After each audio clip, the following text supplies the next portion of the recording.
industry problems which are being solved in the industry, which are really bringing that improvement of margin or cost reduction? What would be some of the top problems? Supply chain, marketing, sales, everything is embracing AI to enable fulfillment centers to intelligently decide that what are the products they need. We have developed a smart order routing. What would a data team who is solving this kind of problem would be comprised of? What skill sets do you see?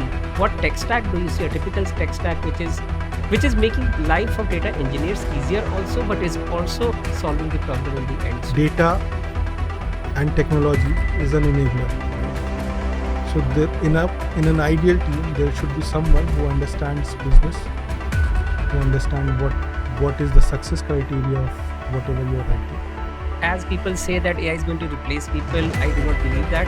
It is a tool, which is a technology which will again empower people. If you understand domain and tech where you want to get into, right, no amount of AI can replace you. A lot of people in India still, when they start their jobs, they don't know what to do. Welcome to Enqurious. At Enqurious, we work with enterprise data and AI companies to help groom top-notch data and AI engineers in the domains like retail, CPG, healthcare, and many more.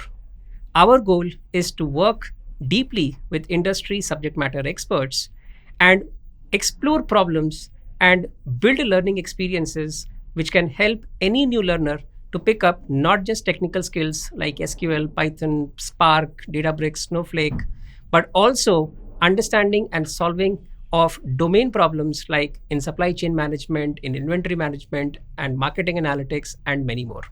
Today, we are doing this podcast at Sigmoid, Bangalore. Sigmoid is one of the world's largest enterprise data and AI solutions provider for top Fortune 500 and 1,000 companies in retail, healthcare, CPG industries. Today, we have Ashish from Sigmoid. He's a principal solutions architect. Welcome to the podcast, Ashish. Thank you, Amit, and welcome to Sigmoid. I would like to know more from you, Ashish. How's been your career journey, and what are you doing at Sigmoid? Thank you, Amit. Thanks a lot. Started, as you said, 17 plus years. I've started when we were deploying Tomcat servers manually, deploying solutions in Tomcat servers manually. And today, we don't know, in a click of a button, everything is done. Yeah. That's how AI is evolving. I would still say that we are at a very nascent or a worst stage of AI because the amount of data that goes for a processing of AI, if it is increasing dramatically, and thus AI is improving its decision making. So that's how we are evolving. There is a lot of discussion saying that, is AI replacing us? Yeah. I would say no, because AI is the need, right? We have to think that when we were writing codes, providing solutions, it was for a small data. Right. And now the data is in petabytes, and this is just a start. So in order to process all the data, it's not possible by a single human being's brain. Yeah. And that is why you're bringing servers in. So that's the reality. And that's how you grow your business. Right. We have to connect these two dots to see the bigger picture. Right.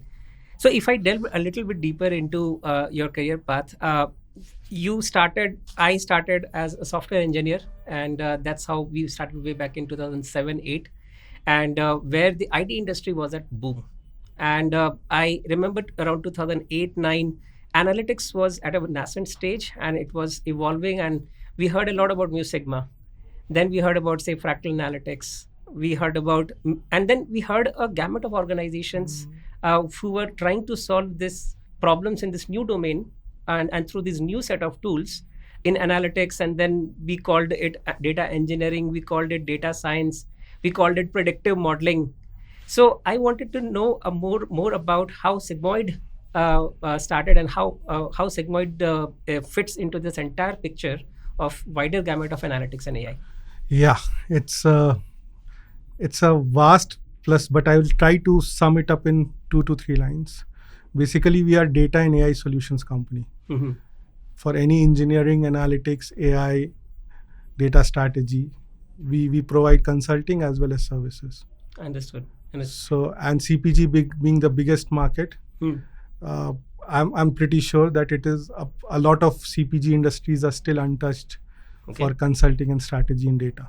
Right. I'll just give you a small comparison. In 2012-13, I was building agents in Java. Okay, that's interesting. They were used to ingest 500 to 1 GB to 1 TB of data. Okay. Nowadays, a single CPG company, one of the biggest CPG company, has a data of around 35 to 40 TB, and that too only in the consumer area. So that's the difference it is.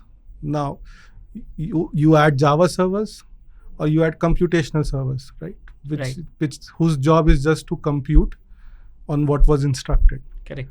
And this is how we are here, right? And this is where Sigmoid makes company AI ready.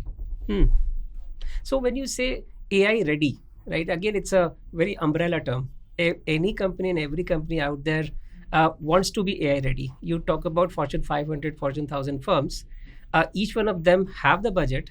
They want to be AI ready, but we still don't find enterprise use cases of AI working. So what do you think is working in AI for enterprises? I mean, something which has started to make money for them, or say saving costs for them. What is working or not working? My take is a little different. At the end of the day, you need to increase your revenue, right? True.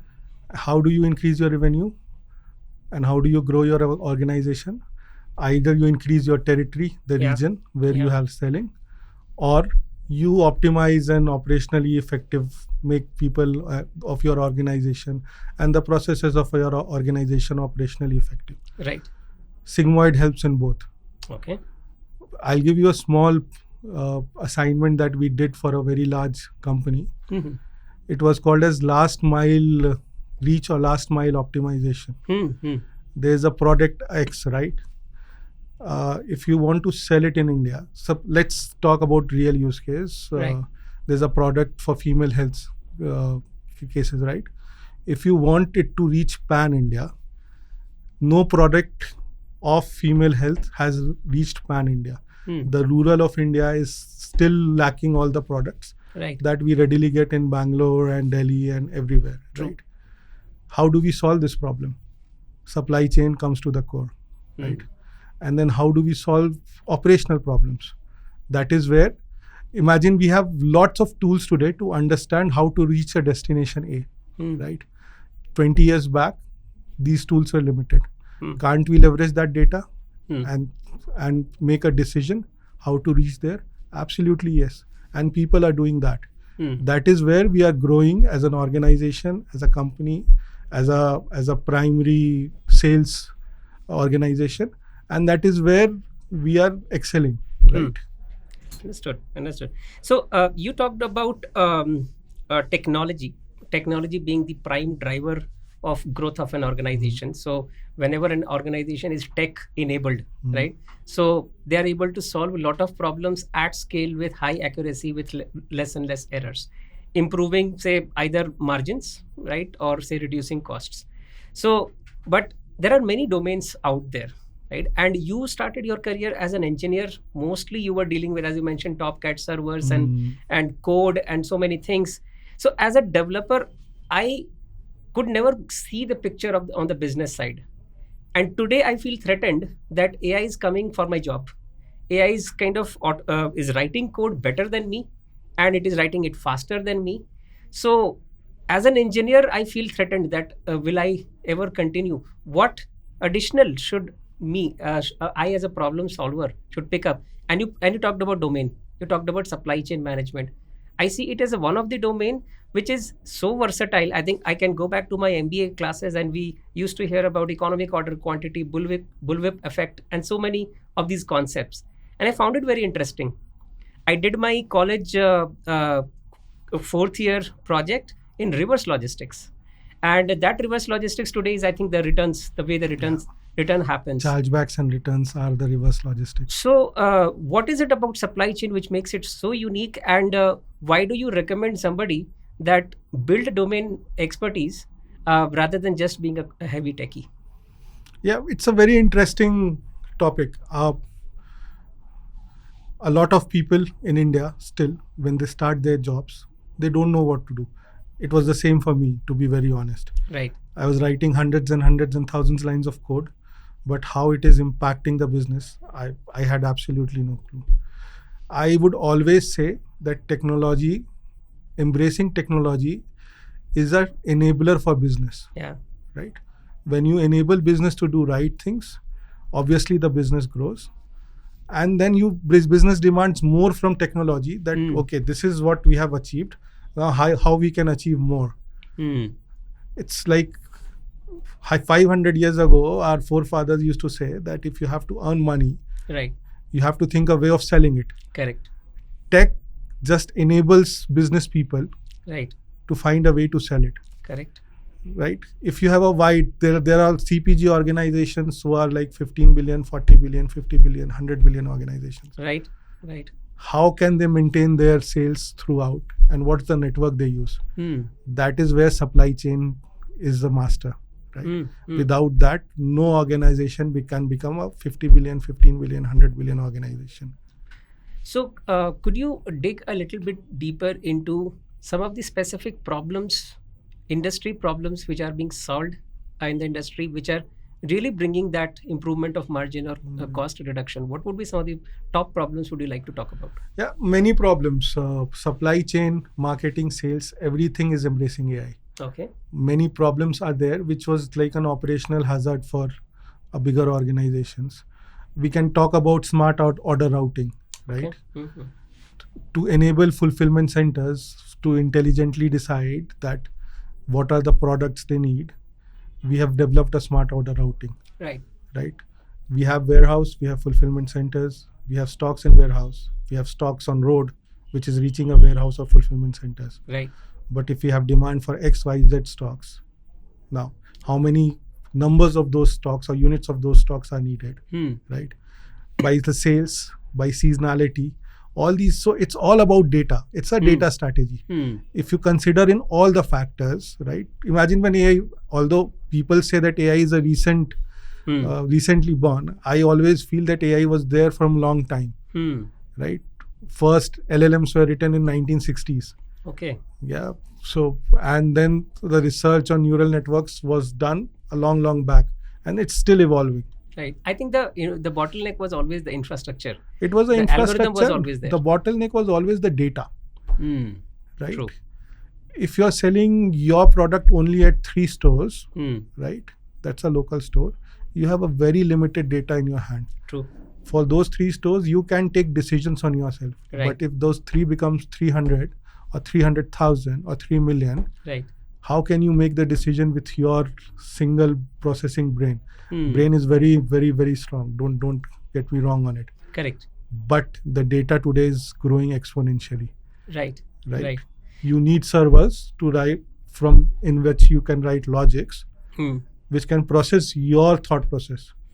That has pros and cons, but that is working today to improve all the operations, to generate revenue, to generate sales. Right. And that is where the companies are making money. So, for example, our typical use case would be demand forecasting, something which has been a bread and butter for so many years for organizations, and it is still a problem where there are novel algorithms being evolved, new techniques being evolved to help companies squeeze out that accuracy issues, right? Make their algorithms more and more accurate. So these are pretty well-known problems, right? So regressions, logistic regressions of the world, your different time series techniques, they have been practiced for ages. But I would like to understand from you, is involvement of AI now, is it making those processes better, or is it just adding to the noise? It depends the way you use it. Okay. All the organizations who have grown, who have become bigger, AI is just a very good enabler for them. Right. I keep bringing you back to the point that it is how you manage your data.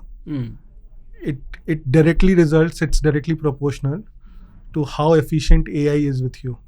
Right. Right. We are all 90s and 80s kid. We all have heard our parents and our forefathers saying that if your basics are right, Yeah. you'll do something very good. Correct. The same stands with AI. Remember, AI is trying to simulate what a human brain can think. True. Right? So if we are thinking good and if we are sorted, right, the solutions will always be very positive. Right. And it's the same case with AI. True. Got it. So today, when we see that every organization they are ready to spend money in AI initiatives, right? Which could help them solve problems. So I would like to understand what are some of the use cases, right, in supply chain, which are currently, say, in POCs or being showcased, and you find that these use cases could gain some momentum. And what are some of those use cases which you see that they may not work? So how do you decide among so many use cases in front of you what you should pick up, what will work or what not work? Yeah. So there are use cases in CPG industry, in supply chain, which is running from last 15, 20, 30, 40 years. Technically, right? Okay. With the help of technical platforms, data warehouses, data lakes. Now there's something called lake house, lake base. Right. Everything is just to sort your data. Right? But the use cases also evolve. You said demand forecasting, right? I know a company who was doing demand forecasting 20 years back. Right. If you forget all this, person who starts their business, right, does a demand forecasting in a very manual way because they don't need a tech stack for them to solve all their data purposes. Got it. Right. Got it. So it is that only. Now what happens is that once demand forecasting becomes a very standard solution, now how can you think out of box? How can you optimize it? How can you understand? You go to sales forecasting, right? Right. So now demand thing is pretty sorted. Right. You have taken a big leap from 0 to 1. Now from going from 1 to 10 and 10 to 100, there will be many cases. And that's your user stories and that's your use cases that you're trying to solve. Right. Intelligent or automated demand forecasting. Right. Automated delivery optimization. Delivery route optimization. Right.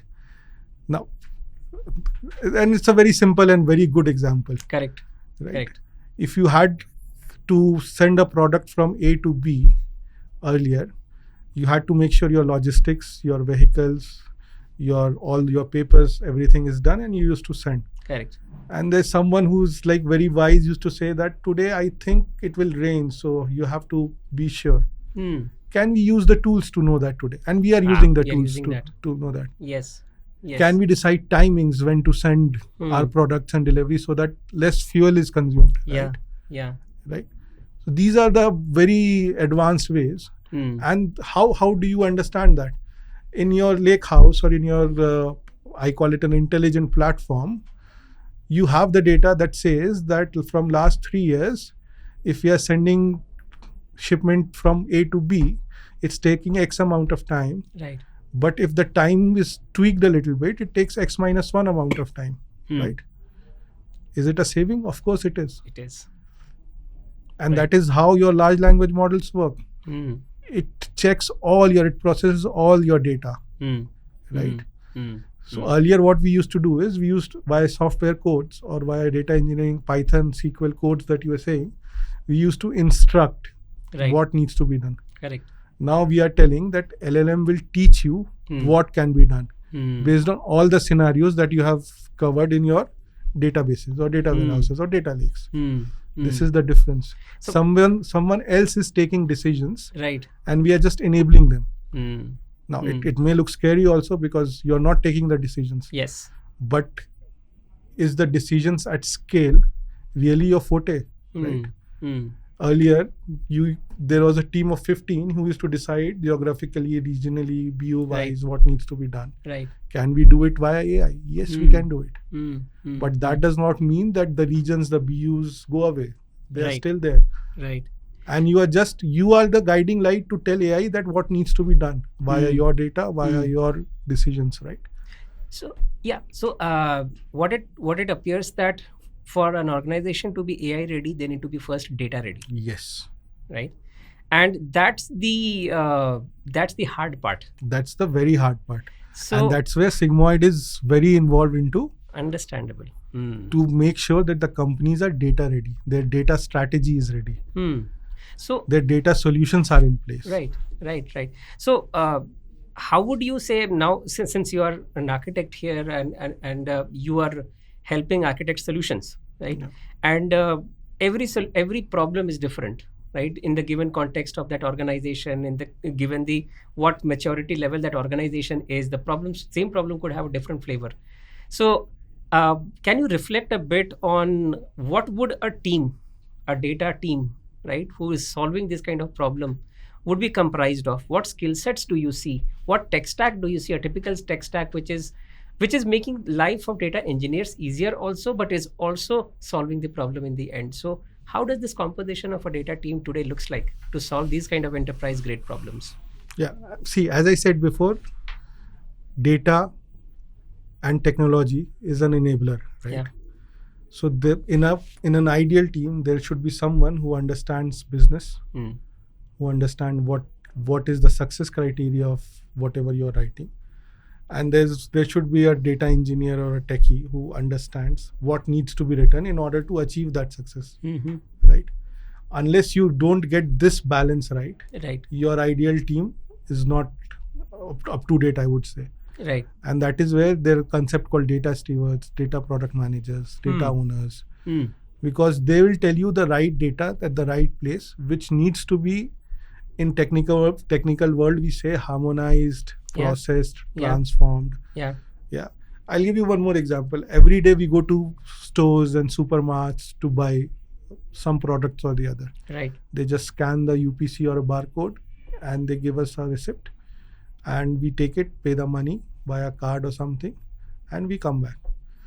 Now, in order to reach that product selling data to the parent organization whose that product was, it takes almost a week. Right? There are companies who are like getting very runtime, very real time, almost a day lagging and all. But it is a very cumbersome process. Correct. Right? Now, a data engineer works on the data that is provided by those stores, retailers, those companies, those brands, those marts, right? Those categories. And then it processes, churns, trains models, whatever good words we have today for AI, everything it does to make meaningful information of it. Right.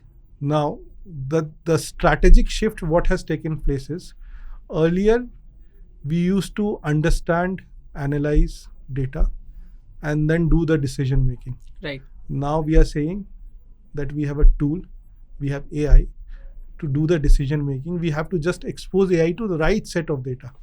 But remember, in order to make the right set of data, the team that you were mentioning is very, very important. What are the things they work on? So if you have to make the data right, what are the things would be needed to be done to make the data right? Nowadays, so earlier they were open source, where we used to write codes in Python, SQL. There were databases, data warehouse, where we used to connect large data warehouses. We had SAPs, we had JDs. Yes. Right. Today also we have the same thing. Yes. But we have built a data intelligence platform. Right. I think Databricks is a perfect example of it. Right. So Databricks, we are building more in Azure. There's a solution of GCP. Everyone is trying to do the same thing. You are welcome to fetch and ingest the data in our data lakes and our lake stores, right?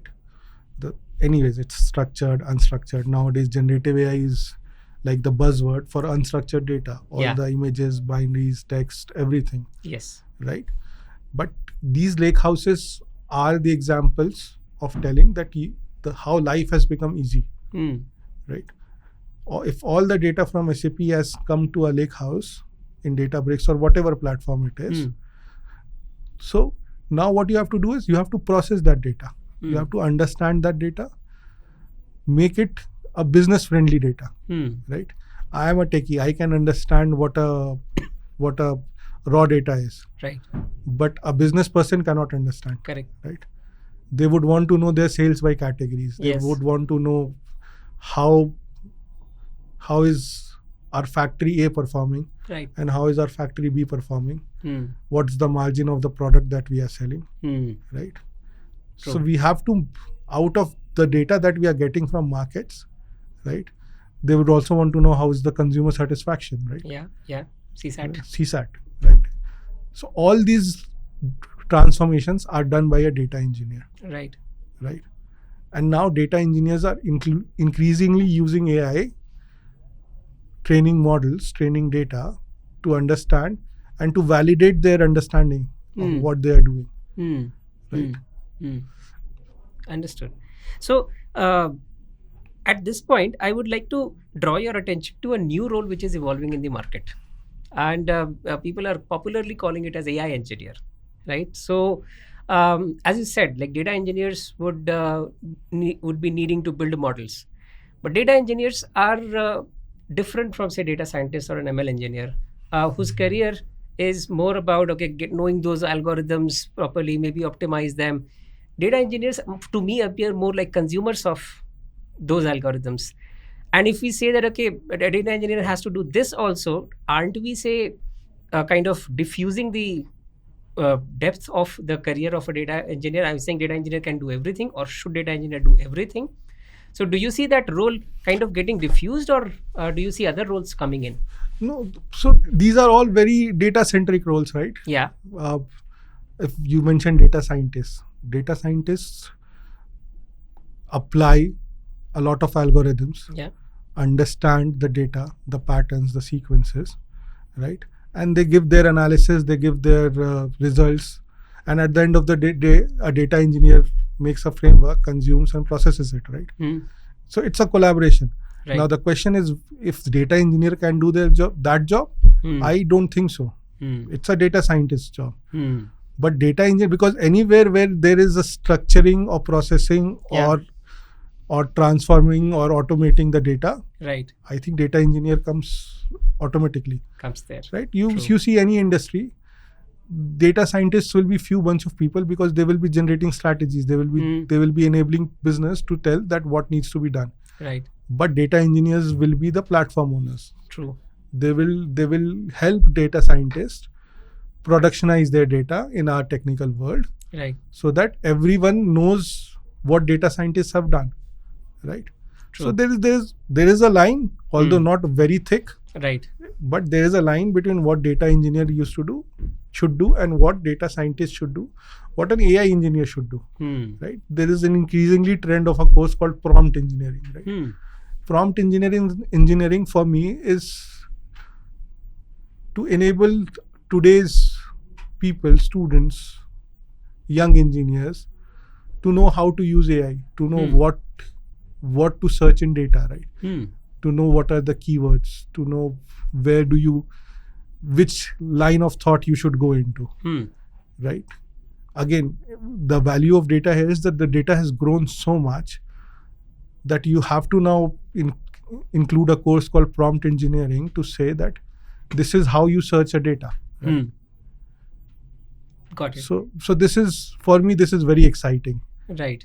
So what we are saying is that people are, or they need to upgrade. They need to upgrade to being the implementers, to the ones who are designing, vetting, validating, reviewing.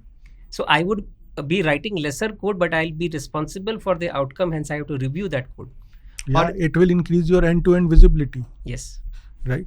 Yes. 100 lines of code that we used to write 20 years back, honestly, and we discussed this, right? We don't know what that code was doing. Yes. Today, we know what needs to be done, and we are instructing someone to write code. And that too in plain English. Right. But at the same time, I believe that is where your depth of knowledge and real skills would matter, because it's like yin and yang. If you are not experienced, you'll write very bad prompts, because it's all about context. Yes. How do you set the context? That is why course of prompt engineering today is a very hot selling course, right? But I believe that a course on prompt engineering would not be valuable unless it is supported by some domain. Domain and your tech, Yes. both of them needs to be there for your AI ready courses, right? Right. Right. We have come from a background where we used to deploy solutions manually. We know how a server works, right? Right. I think 15 years back, when I was looking for a job change, one of the questions in an interview was asked was that, how do you design a server, right? Right. If a person knows how to design a server, he will not have a problem in developing solutions which is AI ready, right? The common trend nowadays, and which is a very worrying factor, and which I always explain to my people also, that you have to understand the tech and the domain to use AI. Right. GPT is prime example. Nowadays, there are ton of examples where people have just copied the code from GPT, Yes. and put it on their Databricks or Python, Yes. or Java IDs, right? Yes. Will it run? It may run for a specific POC, specific scenario. But is your job over there? No. Do you know what it does? If you don't know, you are in bigger trouble, because once the code is productionized, Yes. right, and if there are issues, you don't know, will not know what needs to be done, right? And that increases your your maintenance cost, Your technical right? debt. Your technical debt. And AI claims that we reduce that debt. Yeah. See, that's the problem. That's true. That's true. I think if I try to address the elephant in the room, especially when it comes to any new technology revolution, or when technology is at a new inflection point, would be capability or like capability building. So as much as people say that AI is going to replace people, I do not believe that. It is a tool. It is a technology which will again empower people. But I would like to know your view.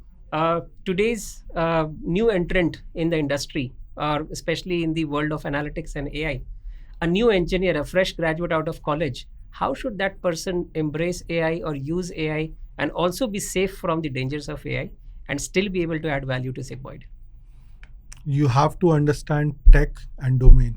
That is what we have discussed. Unless you don't understand that, you may be able to survive 2, 3, 4, 5 years, but then the future looks dark. If you understand domain and tech, where you want to get into, right, no amount of AI can replace you. Because you know what AI is doing. You have an idea of what will be the outcome of processing of these models, right? You can tweak those data, you can tweak those processes to make it more efficient, to generate more ROI out of it. You have to have that vision to understand what needs to be done. Once you have that answer, I think AI will be your friend. So if I ask you, if you can think over, if you had to design a path for learning for a new entrant today, right? How would you sketch it out? What technologies you will put in so that they need to be good at tech? So what technologies you will put in? What kind of domain problems you would want them to work on, and be ready, be prepared before they join your team? Yeah, I think there are a lot of problems. Yeah. But tech-wise, the tool-wise, you have to be very, very good in your SQL and your Python. You should know how to use tools like Databricks, Azure SQL, right? All those nowadays, Azure has got something called Fabric. Right. GCP has a BigQuery. Correct. You have to understand what these things does, right? And as an educator, as a mentor, as a teacher, it is our job to tell them that this is just a tool, and the primary function of this tool is to do processing of data. Right. So Right. SQL query today, there are n number of courses. Right.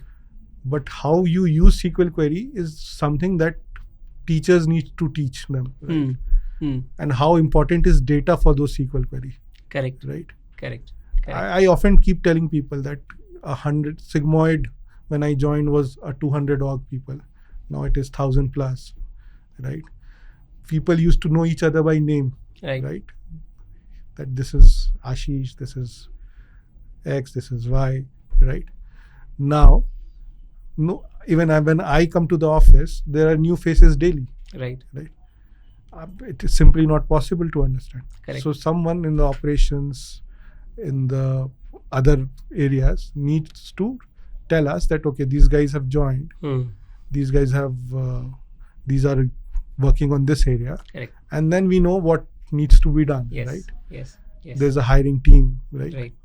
Right. That is the zest of it. That's how we are improving. Right. So once the data set grows large, right, processes come into place. Correct.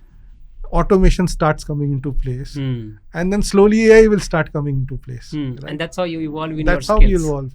Right? Start embracing problems as they come and start looking for ways to solve them. And I think you pick up any course or say in the industry or from internet, nobody or nothing can teach you the entire universe. Yeah. What is needed is that given you are in the hot soup, how do you say figure it out, right? That's a very common term when leaders say go figure it out. How do you figure it out? So that's where I think your technical skills will definitely matter, because that's your bread and butter. And what I believe is that when you work on domain problems, you're solving real business problems and hence bringing business value to the customer and a share of it to the organization. Yes. Right.